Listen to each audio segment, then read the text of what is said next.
Hello guys, my name is Ravinder Singh and today we are going to learn about the making of the Constitution.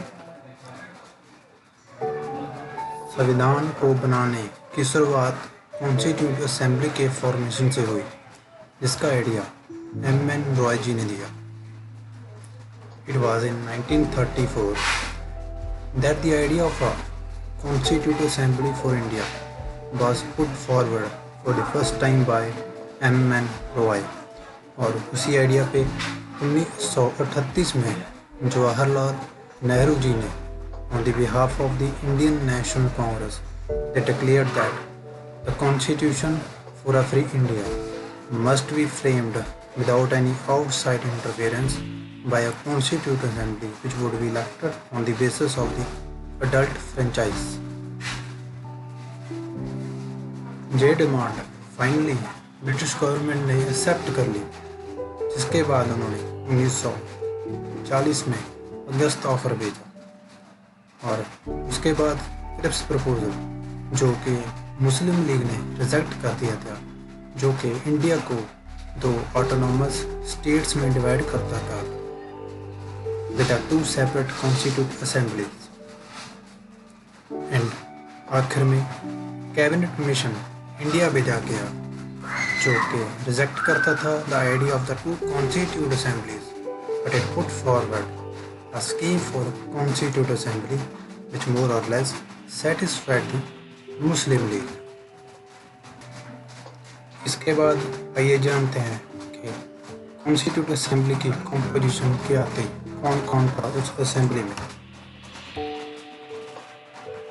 Constitute assembly की total strength 389 रखी गई, जिसमें से 296 seat British India और 93 seats princely states को दी गई.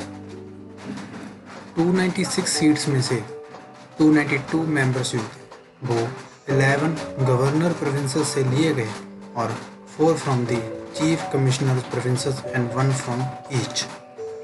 सो जो seat allocated की गई to each British province were to be decided among the three principal communities, which were Muslims, Sikhs and General, which include all but except Muslims and Sikhs in proportion to their population. जो princely state के representatives थे वो nominate किए गए head of the princely states के द्वारा. इसके अलावा कॉन्स्टिट्यूट असेंबली की पहली मीटिंग 9 दिसंबर 1946 में हुई, जिसमें मुस्लिम लीग ने उसे बॉयकॉट कर दिया एंड डिमांड की एक separate state for Pakistan. The meeting was दस अटेंडेड बाय ओनली 211 मेंबर्स और डॉक्टर सच्चिदानंद सिन्हा, जो कि उस टाइम के ओल्डेस्ट मेंबर थे, उन्हें temporary president of the assembly nominate कर दिया गया. हालांकि बाद में दिसंबर 11, 1946 में doctor Rajendra Prasad and H C. Mukherjee को president and vice president elect किया गया. Sir B N. राव अपॉइंट किए गए as a constitutional adviser to the constituent assembly of India. ये सबके बाद सन 1946 on 13th of December Jawaharlal Nehru ji ने ऑब्जेक्टिव रेजोल्यूशन मूव किया. On December 13, 1946 Jawaharlal Nehru move the historic objective resolution in the assembly. और ये रेजोल्यूशन बड़े ही अच्छे ढंग से 22 जनवरी 1947 को अडॉप्ट कर लिया गया. And it influenced the eventual shaping of the Constitution through all its subsequent stages. Its modified version forms the preamble of our present Constitution. Objectives Resolution के कुछ अंग जो कि मैंने जहाँ पे मेंशन किए हैं, उसमें बोला गया था कि इंडिया जो होगा वो इंडिपेंडेंट होगा, वो सॉवरेन होगा, वो रिपब्लिक होगा.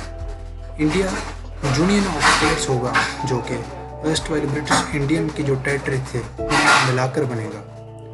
And territories forming the union shall be autonomous units होंगी जो कि सारी पावर्स एंड फंक्शन परफॉर्म करेंगी except those assigned or to vested in the union and all the powers and authority of the sovereign and independent India and its constitution shall flow from the people. It means जो people होगा वो ही supreme होगा।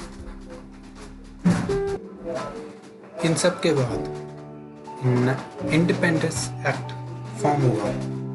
Independence act जो कि जिसने कि assembly को एक फुली सॉवरेन बॉडी बना दिया। It means now constitute assembly could frame any constitution it pleased. The act empowered the assembly to abrogate or alter any law made by the British Parliament in relation to India. Assembly अब एक legislative body भी बन चुकी थी। It means Constituent Assembly अब दो काम कर रही थी, संविधान को बनाना और ऑर्डिनरी लॉज को इनेक्ट करना।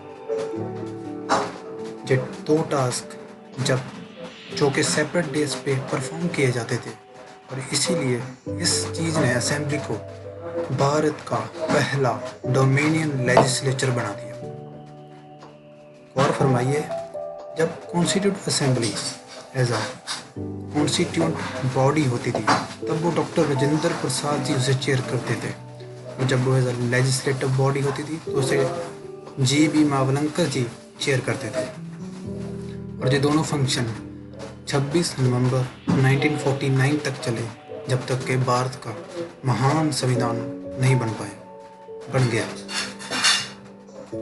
हालांकि मुस्लिम लीग के जो मेंबर्स थे उन्होंने कॉन्स्टिट्यूंट असेंबली से विथड्रॉ कर लिया था, जिसके बाद कॉन्स्टिट्यूंट असेंबली की जो टोटल स्ट्रेंथ थी वो 299 हो गई थी 389 से।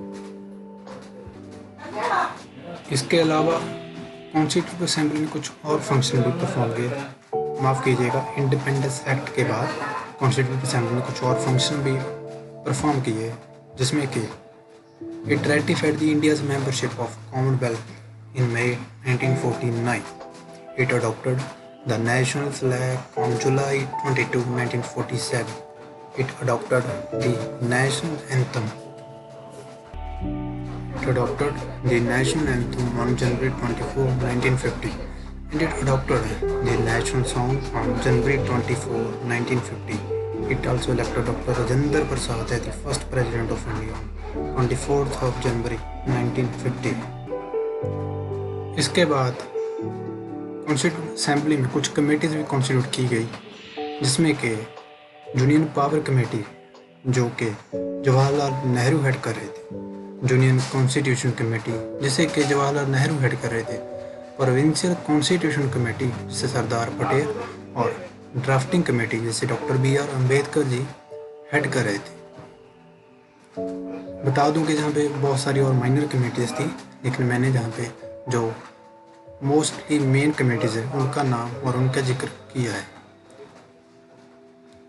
तो ये सब चलते चलते वो दिन आ गया जब भारत का संविधान बन के रेडी हो गया और अब उसे इन्फोर्स करने की बारी आ गई। तो 26 जनवरी को डेट चूज़ की गई to the commencement of the constitution, because यही वो हिस्टोरिकल डेट थी जब 1930 में पूर्ण स्वराज डे सेलिब्रेट किया गया, following the resolution of the Lahore session, जो कि दिसंबर 1929 ऑफ इंडियन नेशनल कांग्रेस का था। बता दूंगे with the commencement of the constitution Indian independence act of 1947 along with the government of India 1935 and वो सब इनेक्टमेंट्स और amendments for supplementing the latter act वो सब रिपील हो गए। The abolition of privy council jurisdiction act of जो violation of privy council jurisdiction act था, हालांकि वो कंटिन्यू रहा। तो ये था मेकिंग ऑफ द कॉन्स्टिट्यूशन का कुछ सफ़र, जिसे मैंने बहुत ही शॉर्ट में बताने की कोशिश की। उम्मीद करता हूँ आपको ये वीडियो पसंद आएगी। धन्यवाद।